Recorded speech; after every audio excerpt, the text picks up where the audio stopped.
నమస్తే. Breaking news చూస్తున్నాము. తెలంగాణ రాజకీయాల్లో కాంగ్రెస్ పార్టీ చాలా వ్యూహాత్మకంగా ముందుకు సాగుతుందని చెప్పుకోవాలి. ఇటు బీఆర్ఎస్‌కి సంబంధించినటువంటి ఓటు బ్యాంక్ ఏదైతే ఉందో అటు బీజేపీ వైపు మళ్ళిపోకుండా కాంగ్రెస్ వైపే ఉండేలాగా చాలా ప్రయత్నాలు చేస్తుంది. ఒక మాస్టర్ ప్లాన్‌నయితే ముందుకు తీసుకెళ్తుందన్నట్టుగా మనకు వార్తలు వినిపిస్తూ ఉన్నాయి. సో, మరి ఈ అంశానికి సంబంధించి మనతో మాట్లాడడానికి, వారి విశ్లేషణని మనతో పంచుకోవడానికి ఈరోజు మనతో పాటు ఉన్నారు. Senior political analyst Manne Koteswararao గారు ఉన్నారు. వారితో మాట్లాడదాం. నమస్తే అండి. నమస్తే. సో తెలంగాణ రాజకీయాల్లో కాంగ్రెస్ చాలా వ్యూహాత్మకంగా ముందుకు వెళ్తోంది. సో బీఆర్ఎస్ యువ నాయకుడిని టార్గెట్ చేస్తూ సవాళ్ళ మీద సవాలు విసురుతోంది అన్నట్టుగా వార్తలు వినిపిస్తూ ఉన్నాయి. సో ఈ అంశాన్ని మనం ఏ విధంగా చూడాలి అంటారు? తెలంగాణ రాజకీయాల్లో అసెంబ్లీ ఎన్నికల సందర్భంగానే కాంగ్రెస్ స్ట్రాటజీ అనేటువంటిది అసెంబ్లీ ఎన్నికల్లో పనిచేసింది అనేటువంటిది మనం ముందుగా గమనించాలి.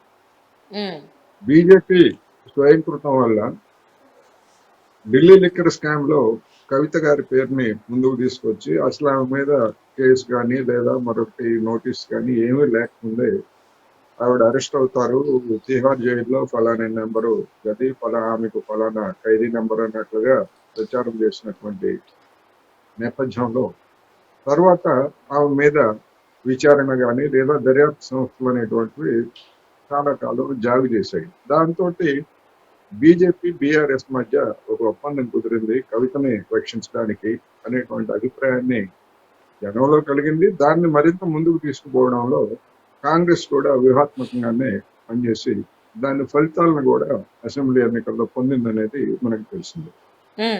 ఇప్పటికి వచ్చేసరికి ఇప్పుడు మరొక సరికొత్త వ్యూహాన్ని కూడా వాళ్ళు అమలు చేయడానికి పూనుకున్నారు అనేటువంటిది మనకి గత కొద్ది రోజులుగా విసురుతున్నటువంటి సవాళ్లు లేదా దానికి బీఆర్ఎస్ స్పందిస్తున్నటువంటి తీరు చూస్తే మనకు అర్థమవుతా ఉంది.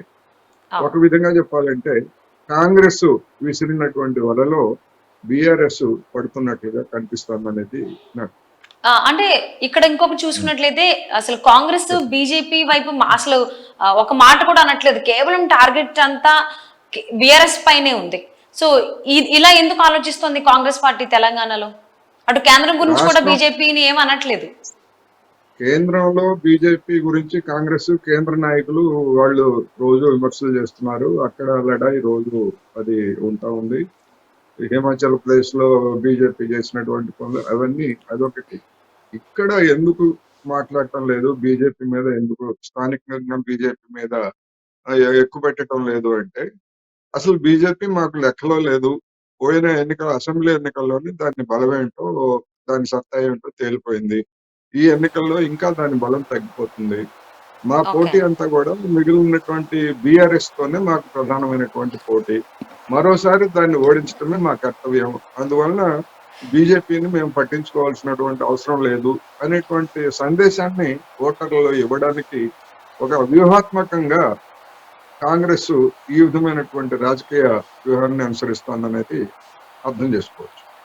అందుకనే కేటీఆర్ ని కేసీఆర్ మీద లేదా బీఆర్ఎస్ మీద సవాళ్లు అడ్డు సవాళ్లు, చివరికి నువ్వు మగాడి అయితే అన్నట్టుగా ఒక విధంగా అలాంటి మాటలు మాట్లాడకూడదు. ఎందుకంటే అది మహిళల్ని కించపరిచేటువంటి మాట. అది మరి రేవంత్ రెడ్డి గారు అది తూలి అన్నారా లేకపోతే కావాలన్నారా మనకైతే తెలియదు, కానీ ఆ విధమైనటువంటి తీవ్రమైనటువంటి పదజాలంతో కూడా రెచ్చగొడుతున్నారు అనేది మనకి తెలుసు. ఆ ట్రాప్ లో బీఆర్ఎస్ కూడా పడింది అనేది అర్థమవుతోంది మనకి. ఓకే. అండ్ ఇంకొక మాట అండి, రోజు రోజుకి బీఆర్ఎస్ కి సంబంధించిన ఓటు బ్యాంక్ అనేది తగ్గుతూ వస్తుందని చెప్పేసి కూడా వార్త వినిపిస్తుంది. మరి ఈ లెక్కను కనుక చూసుకున్నట్లయితే రాబోయేటువంటి ఎన్నికల్లో బీఆర్ఎస్ కి ఎన్ని స్థానాలు గెలుచుకునేటువంటి అవకాశం ఉంది అంటారు? ఇప్పుడు అంటే ఇటీవల కాలంలో గడిచినటువంటి 15-20 సంవత్సరాల్లో రాష్ట్రాల్లోనూ దేశంలోనూ రాజకీయాలను చూసినప్పుడు ఎక్కడ అధికారం ఉంటే అక్కడ కేంద్రీకృతం కావడం అనేటువంటిది నాయకులు ఎవరైనా కానీ అంటే పారాచూట్ బ్యాచెస్ అనేటువంటివి ఇటీవల కాలంలో బాగా పెరిగాయి. డబ్బు ఉన్నటువంటి వాళ్ళు రాజకీయాల్లో డబ్బుతోటి రాజకీయ వ్యాపారం చేయడం అనేటువంటిది చూసింది. ఇక్కడ తెలంగాణలో 5 సంవత్సరాల పాటు కాంగ్రెస్ అధికారంలో ఉంటుంది. అందువలన కేంద్రంలో ఎవరు వస్తారు ఏంటి అనేటువంటిది అది వేరే అంశం. ఇక్కడ ఉన్నటువంటి కాంట్రాక్టులు లేదా బిజినెస్లు వీటన్నింటికి షేర్ చేసుకోవాలన్నా లేకపోతే సంపాదించుకోవాలన్నా కానీ అధికారంలో ఎవరుంటే వాళ్ళు అనేటువంటిది అందరికీ తెలిసిందే. ఆ రీత్యా చూసినప్పుడు బీఆర్ఎస్ కు చెందినటువంటి అనేక మంది ఇటీవల కాలంలో వరుసగా కాంగ్రెస్ లో చేరుతున్నారు. అది కూడా సెలెక్టివ్ గానే చేస్తున్నారు. ఎందుకు అంటే అందరూ ఒకేసారి వస్తే తర్వాత రోజువారీ మీడియాలో అదేమి ప్రచారం ఉండదు. అందుకని ఒక్కొక్క బ్యాచ్ల వారీగా ఒక్కొక్కళ్ళని ఒక జిల్లాలో కొంతమంది, ఇంకో జిల్లాలో కొంతమందిని అట్లా బ్యాచ్ల వారీగా దశల వారీగా రమ్మని చేరటం కూడా అది కూడా వ్యూహాత్మకం. ఎందుకంటే మొరేలు దెబ్బతీయాలి. బీఆర్ఎస్ మొరేలు దెబ్బతీయాలి. ఇదిగో ఫలానా జిల్లాలో వాళ్ళు వచ్చి చేరారు, ఫలానా జిల్లాలో వీళ్ళు చేరారు అనేటువంటి ఒక మైండ్ గేమ్ లో భాగంగానే ఈ వలసలను కూడా వాళ్ళు ప్రోత్సహిస్తున్నారు అనేటువంటి అర్థమవుతా ఉంది. ఇదే పరిస్థితి కనుక కొనసాగేట్లయితే సహజంగానే కాంగ్రెస్ బలం అధికారానికి వచ్చిన తర్వాత పెరుగుతుంది అనేటువంటిది అందరికీ తెలిసిందే. ఎంతో కొంత పెరుగుతుంది. ఆ పెరిగినటువంటి క్రమంలో బీఆర్ఎస్ విడిగా పోటీ చేసి బీజేపీ విడిగా పోటీ చేస్తే ఓట్లు అనేటువంటివి చీలుతాయి. ఎందుకు అంటే మనం గతంలో చూసినప్పుడు ఒక బీజేపీకి 14% ఓట్లు అనేటువంటివి మొత్తంగానే వచ్చాయి. అందుకని అది కొన్ని కేంద్రాల్లో పరిమితమైనటువంటి బలంతో అది గెలుచుకుంది కనుక రాష్ట్ర వ్యాప్తంగా 14% ఓట్లు కనుక అయ్యేట్లయితే బీఆర్ఎస్ బీజేపీ ఓట్లు కనుక చీలేట్లయితే అల్టిమేట్ గా లబ్ధి పొందేది కాంగ్రెస్. అందుకని బీజేపీ నుంచి కూడా కొంతమంది ఈ కాంగ్రెస్ వైపు చూసిన ఆశ్చర్యం లేదు. కొంతమంది చేరినా కూడా చివరి నిమిషంలో మనం ఏమి ఆశ్చర్యపోవడం అవసరం లేదనేది నేను. ఓకే. అండ్ ఇంకొక మాట అండి, 2023 ఎన్నికల్లో కంప్లీట్ గా కాంగ్రెస్ పార్టీ వాళ్ళందరూ ఈవెన్ రేవంత్ రెడ్డి కూడా కేసీఆర్ ని టార్గెట్ చేశారు.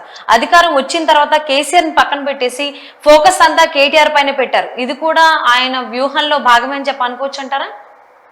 డెఫినెట్ గా. ఎందుకంటే కేసీఆర్ తను తెరమరుగయ్యి లేదా తెర వెనకాల ఉండి రాబోయేటువంటి రోజుల్లో కేటీఆర్ ని ముందుకు తీసుకురావాలనేటువంటిది స్వయంగా నరేంద్ర మోడీ గారే చెప్పారు కదా. నాతోనే కేసీఆర్ చెప్పారు, మా అబ్బాయిని నేను ముఖ్యమంత్రిని చేస్తా, మీ ఆశీర్వాదం కావాలని.